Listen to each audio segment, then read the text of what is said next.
Chief minister کے چندرشیکھر راؤ نے غیر موسمی بارش اور تیز ہواؤں سے نقصان ہونے والی فصلوں کو مالی امداد فراہم کرنے کے لیے اقدامات شروع کرنے کی چیف سیکریٹری شانتی کماری کو ہدایت دی ہے۔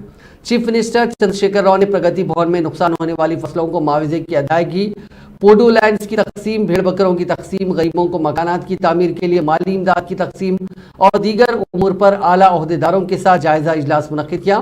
اس جائزہ اجلاس میں چیف سیکریٹری شانتی کماری، محکمہ فائنانس کے principal secretary Rama Krishna Rao, revenue کے سیکریٹری نوین متل، محکمہ زراعت کے secretary Raghunandan Rao, disaster management کے سیکریٹری راہل بوجا کے علاوہ چند ارکان اسمبلی اور دوسرے موجود تھے۔ اس موقع پر چیف منسٹر نے کہا کہ ان کے حالیہ دورے اضلاع کے موقع پر نقصان ہونے والی فصلوں کا جائزہ لیا گیا تھا اور متاثرہ کسانوں کو فی ایکڑ 10,000 روپے کی مالی امداد کا اعلان کیا گیا تھا۔ اس اعلان کے مطابق متاثرہ کسانوں کے بینک اکاؤنٹ میں رقم جمع کرنے کی عہدیداروں کو ہدایت دی۔ اس کے لیے متاثرہ اضلاع کے کلیکٹرز کو ہدایت دی گئی کہ وہ متاثرہ علاقوں کے ایگریکلچرل ایکسٹینشن آفیسرز کے ذریعے فصلوں کے نقصانات کی مکمل تفصیلات حاصل کرتے ہوئے حکومت کو رپورٹ روانہ کرے۔